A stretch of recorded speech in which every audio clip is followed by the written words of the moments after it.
A União das Casas Espíritas da Zona Norte apresenta O Espiritismo está no ar. Um programa que anuncia, esclarece e consola.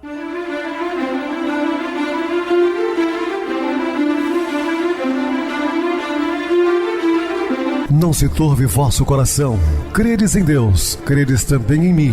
Na casa de meu pai há muitas moradas. Se assim não fora, eu vou-los teria dito, pois vou preparar-vos lugar.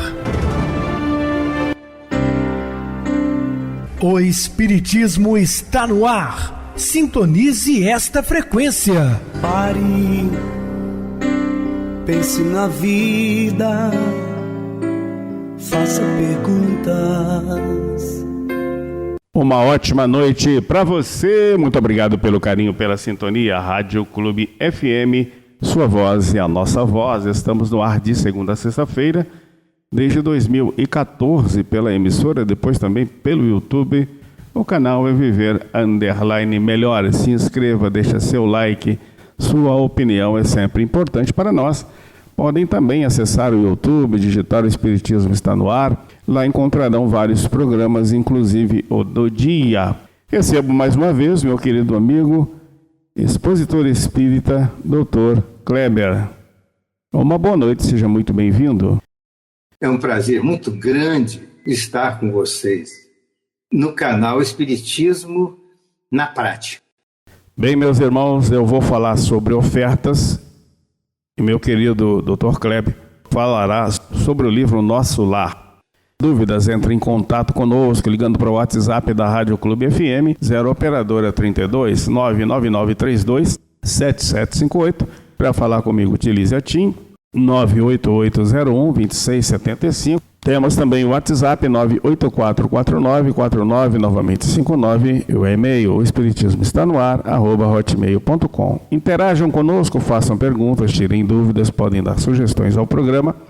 Estamos à disposição dos ouvintes.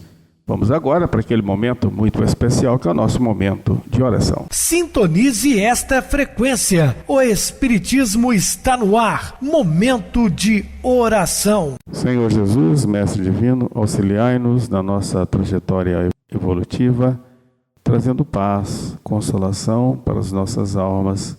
E o tempo todo dependemos de Ti, Senhor, da espiritualidade amiga, para o nosso direcionamento, aprimoramento espiritual. Muita paz a todos. Estamos apresentando O Espiritismo está no ar. Bem, meus amados irmãos, estamos de volta com o assunto da noite, falando sobre ofertas. A generosidade só vale para quem é generoso.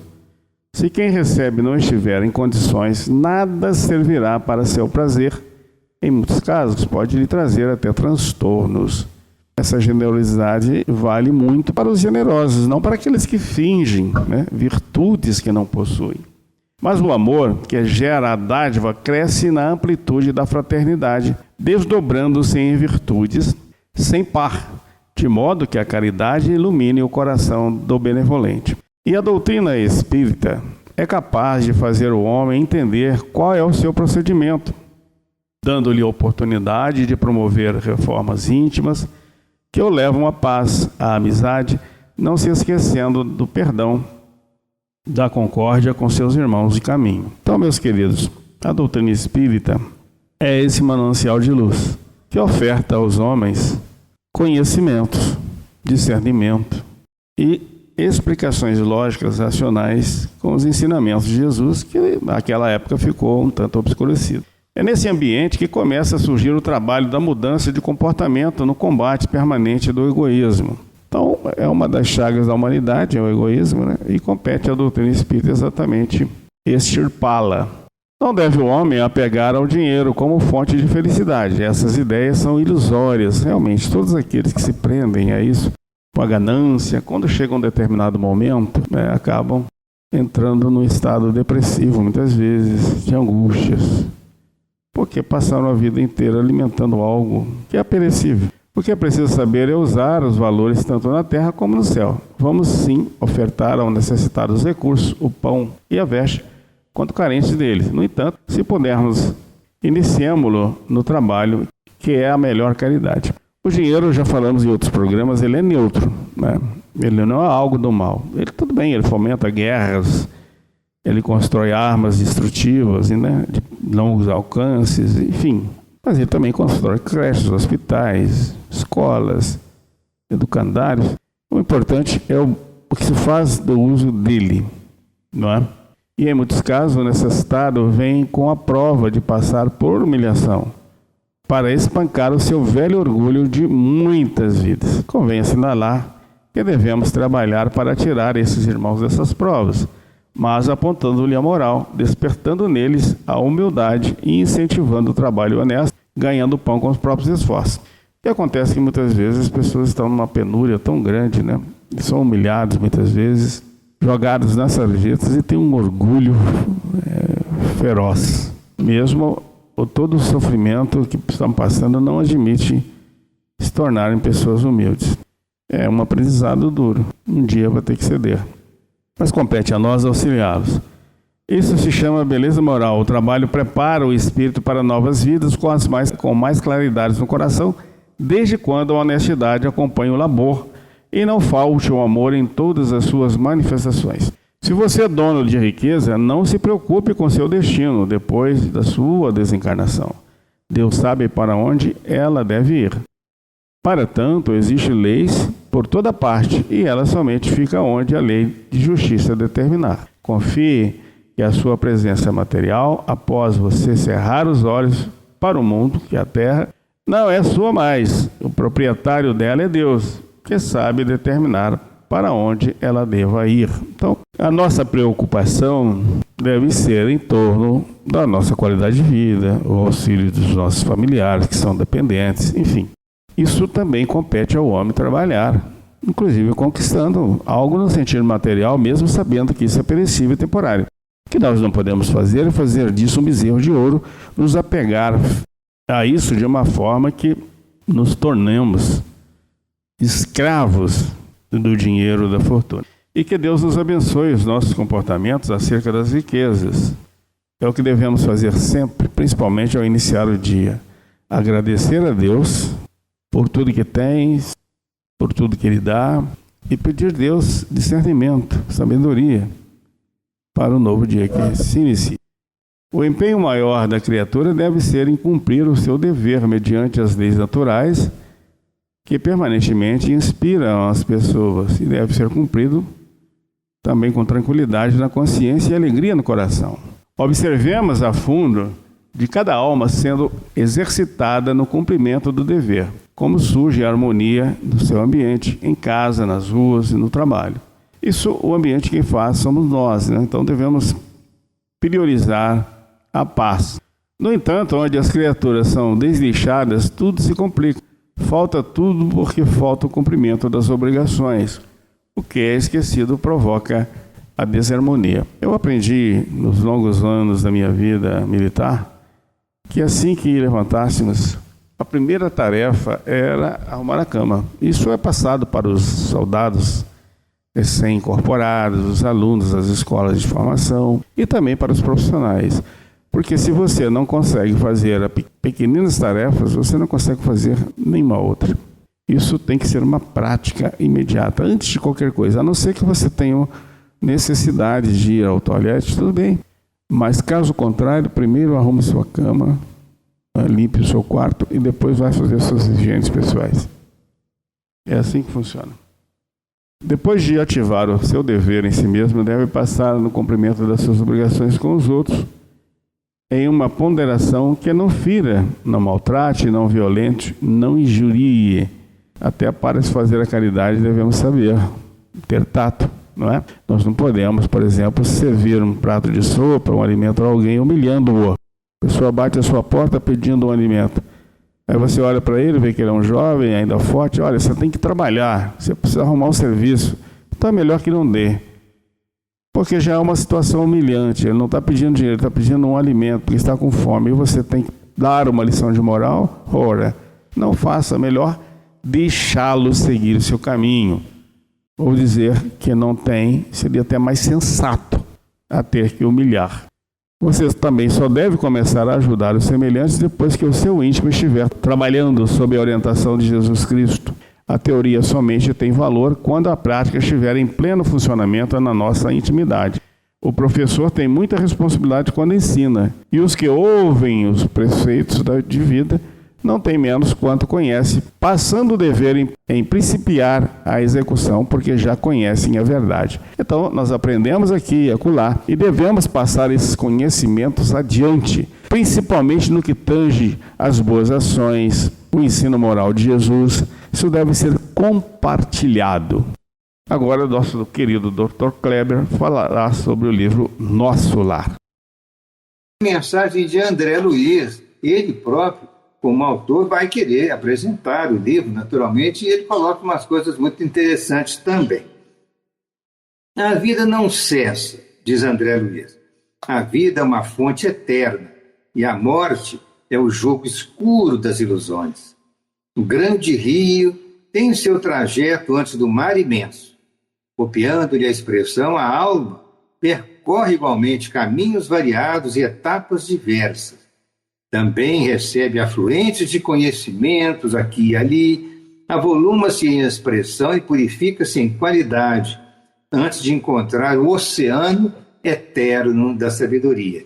É quando o espírito adquire um plano tão elevado de evolução como o espírito puro, que ele está aí em comunhão com a divindade.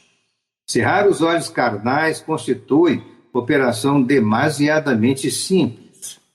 Permutar a roupagem física não decide o problema fundamental da iluminação, como a troca de vestidos. Nada tem a ver com as soluções profundas do destino do ser. E o fato de desencarnar não muda nada na conduta do indivíduo. Ele será o mesmo.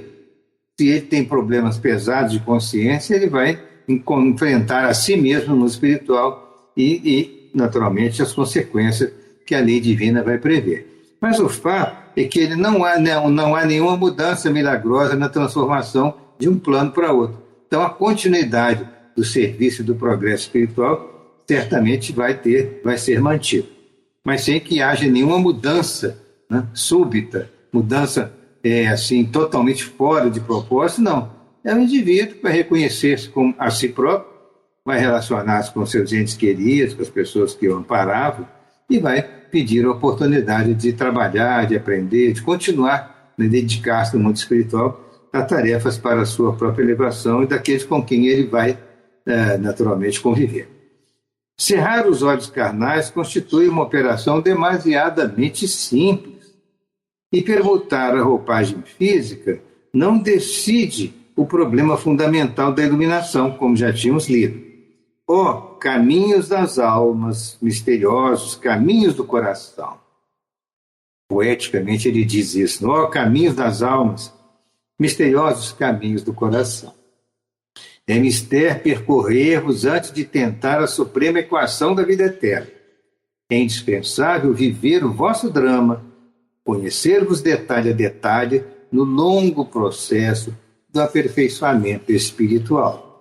Seria extremamente infantil a crença de que o simples baixar do pano resolvesse transcendentes questões do infinito. O baixar do pano seria a passagem para o mundo espiritual, seria muito infantil se entendêssemos que isso resolveria todos os problemas do futuro do espírito. Aí ele diz uma síntese magistral aqui, uma existência é um ato, um corpo, uma veste, um século, uma vida, um século, um dia, um serviço, uma experiência, um triunfo, uma aquisição, uma morte, um sopro renovador. Eu vou repetir que isso é muito interessante, olha só.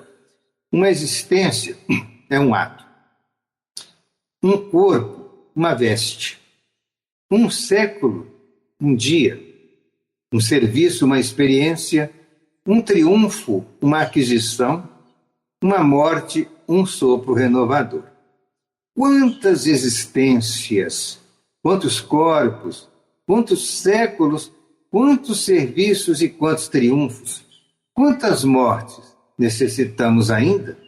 Ele está dizendo que realmente nós já passamos por muitas e muitas experiências de reencarnações no passado, mas ainda teremos muitas reencarnações em direção ao futuro para consolidarmos a nossa posição num patamar de evolução espiritual muito elevado, e aí não precisaremos nem mais da reencarnação, a não ser que nós desejemos, né, voltar como missionários, numa situação qualquer, por opção do Espírito. Mas chega num ponto que não precisa mais, na escada do progresso espiritual, não é necessária mais a reencarnação, porque toda a experiência que poderia ter sido adquirida através dessa fileira de milhares de reencarnações, nós já adquirimos, aí estabilizamos numa posição muito elevada, e daí continuamos a trabalhar mais na proximidade do Criador, entendendo melhor os desígnios, as leis e o carinho que o Criador tem por todos nós.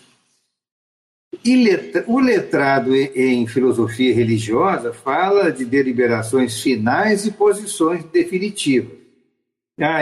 Por toda parte, os cultos em doutrina e os analfabetos do espírito. É preciso muito esforço do homem para ingressar na academia do Evangelho do Cristo, ingresso que só se verifica, quase sempre, de estranha maneira. Ele, só na companhia do mestre, efetuando o curso difícil, recebendo lições sem cátedras visíveis e ouvindo vastas dissertações sem palavras articuladas. É a luta para a compreensão, o entendimento do Evangelho e colocar o Evangelho em nossos corações. Mas ele diz uma coisa interessante: o letrado em filosofia religiosa fala em posições definitivas. A questão tradicional das religiões interpreta a vida como uma só, interpreta que a sorte da pessoa já está definida após a morte, ou ela vai para o inferno, ou ela fica temporariamente no purgatório, ou ela vai para um céu que não fica muito bem esclarecido, como se a pessoa pudesse ficar lá em contemplação estática, né, das maravilhas do paraíso. Uma situação que não explica para as pessoas que querem raciocinar um pouco, mas como que Deus, sendo justo, né, ocorrem todas essas diferenças enormes pelo mundo, né? As diferenças físicas entre as criaturas, crianças que nascem, né, com deformidades físicas graves e outras são saudáveis, né? As grandes diferenças físicas, as diferenças intelectuais, pessoas com enorme dificuldade de aprendizagem e outras com uma facilidade enorme que chegam ao nível da genialidade, as diferenças intelectuais, né? E as diferenças morais, que dizer delas? Irmãos nossos infelizes que ainda trabalham em planos aí de muita crueldade, violência, né, trazendo problemas graves de relacionamento humano, perturbando a vida de muitas criaturas, são os nossos irmãos que moralmente ainda deixam muito a desejar, e tem aqueles outros no outro extremo, aqueles que são verdadeiros missionários do bem. Entre uns e outros há um enorme caminho aí para desenvolver. Então nós temos na Terra uma visão rápida da humanidade, a fácil constatação das grandes diferenças físicas, intelectuais e morais entre as criaturas, conforme Allan Kardec nos fala em O Livro dos Espíritos, quando ele escreve aquela parte sobre as considerações sobre a pluralidade das existências, que é um escrito magistral que deve ser revisto por todos.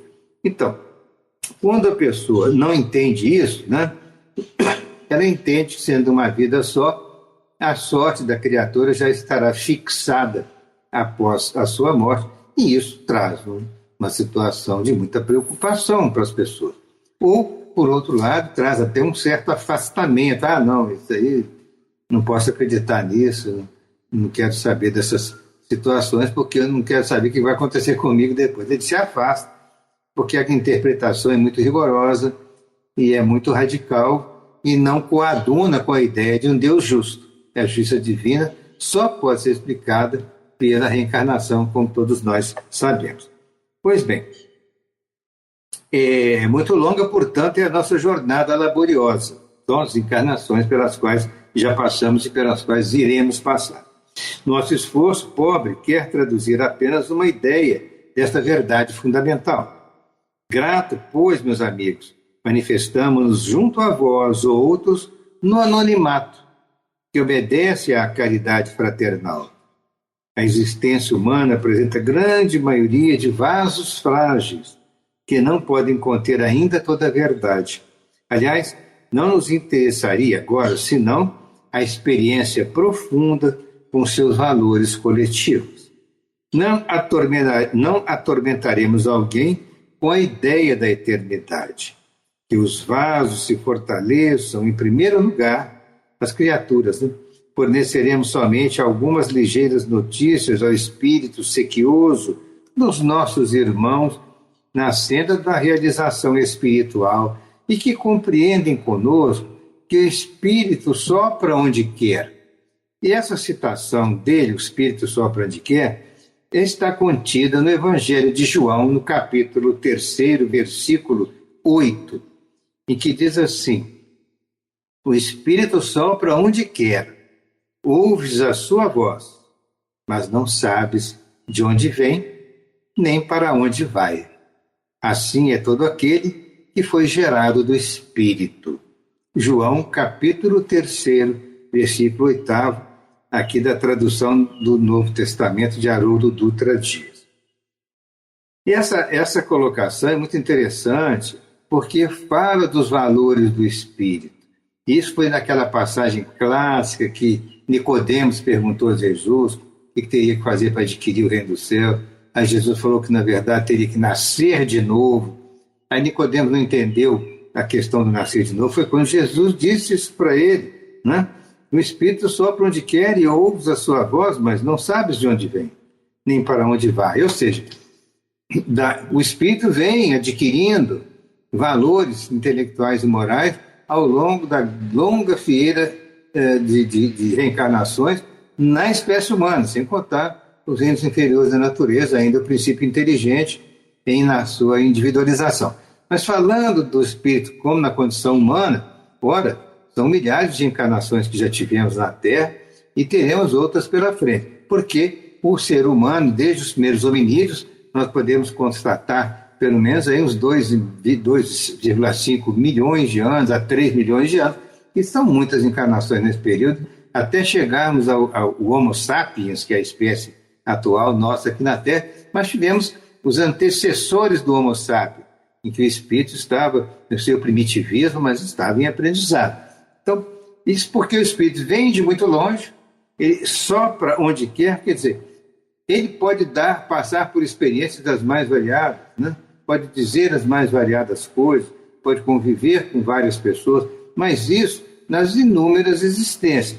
E ele ainda diz assim, não sabes de onde vem e nem para onde vai, porque como é que nós vamos situar o nosso passado distante e para onde iremos? Fica difícil localizar isso, mas o fato é que todo aquele é gerado do Espírito, ou seja, todos nós que somos espíritos em progresso, viemos de um passado distante e iremos para um futuro ainda a ser determinado.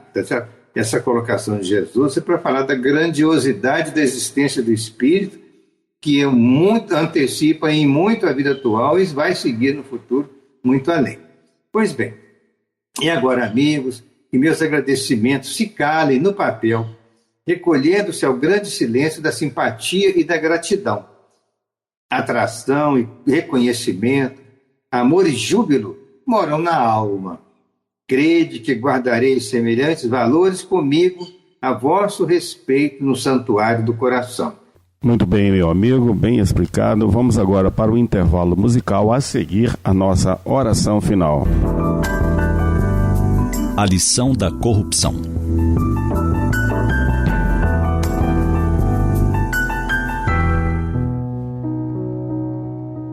Com certeza já ouvimos falar a respeito de corrupção.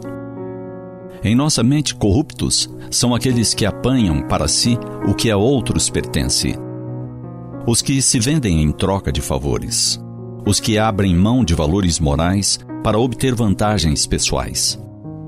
Aqueles que abandonam os seus ideais para gozar dos prazeres que o dinheiro, o poder e a fama podem proporcionar.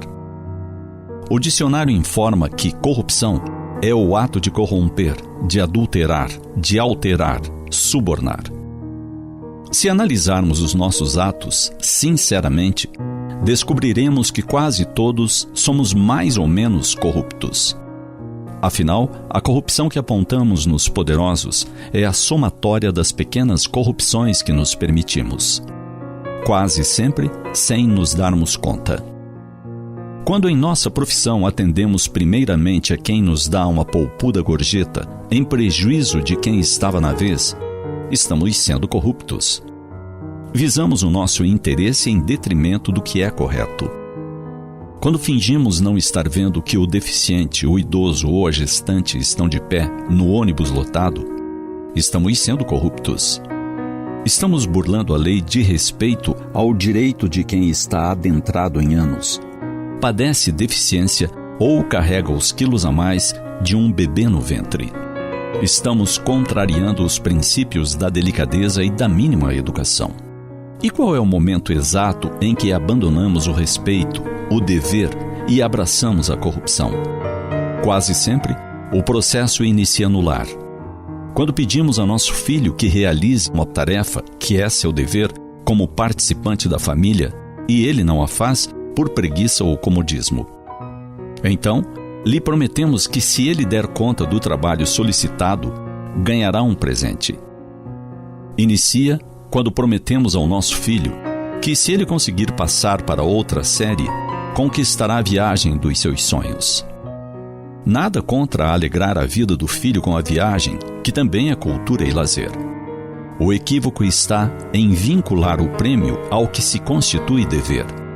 Dever que somente a ele mesmo edifica. Porque quem estuda abandona as trevas da ignorância. Quem estuda vai além do simples viver.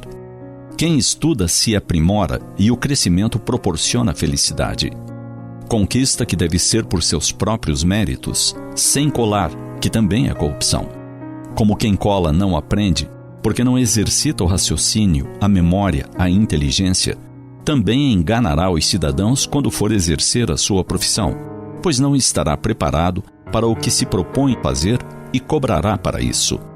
Dessa maneira, antes de qualificar os que governam, os que administram os bens públicos, olhemos para nós mesmos, para nossas atitudes. Pensemos em como estamos educando os nossos filhos e nos perguntemos: hoje eu tomei alguma atitude de corrupto? Passei a meu filho a mensagem positiva da honestidade, do dever ou da facilidade da corrupção? E hoje, só hoje, busquemos ser cidadãos dignos, corretos e exemplares.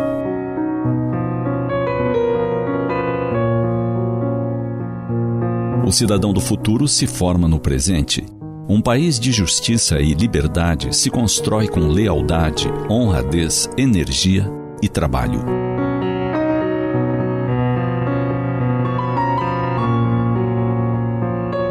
Sintonize esta frequência. O Espiritismo está no ar. Momento de oração. Senhor Jesus, Mestre Divino, agradecemos, Senhor, pelo dom da vida, pelo ar que respiramos, pelo alimento que temos todos os dias, pelo nosso corpo perfeito, por nossa saúde, por nossas famílias, nossos queridos irmãos, entes queridos, que compartilham conosco a nossa trajetória evolutiva enquanto encarnados.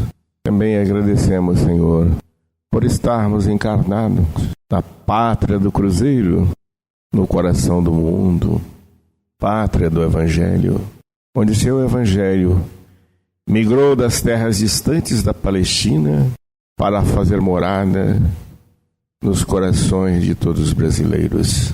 Que o Senhor continue nos abençoando, inspirando-nos e incentivando-nos, propagação dos seus ensinamentos de amor, de paz, de luz. Graças a Deus. Meu querido Dr. Kleber, suas despedidas? Agora, amigos, e meus agradecimentos e da gratidão. Um abraço a todos, muita paz. Uma boa noite para você, muito obrigado pelo apoio aqui no programa. Boa noite também a todos os amados irmãos ouvintes do YouTube, internautas do Brasil e do exterior, nossos irmãos da Zona Norte de Juiz de Fora, que nos acompanham com a rádio local 87,9 Rádio Clube FM. Continuem ligados, ouvindo a nossa próxima atração, o programa Batidão com DJ Tico. A seguir, na voz de Ailton Moreno, Encontro Central. Boa noite a todos e até amanhã, se Deus quiser.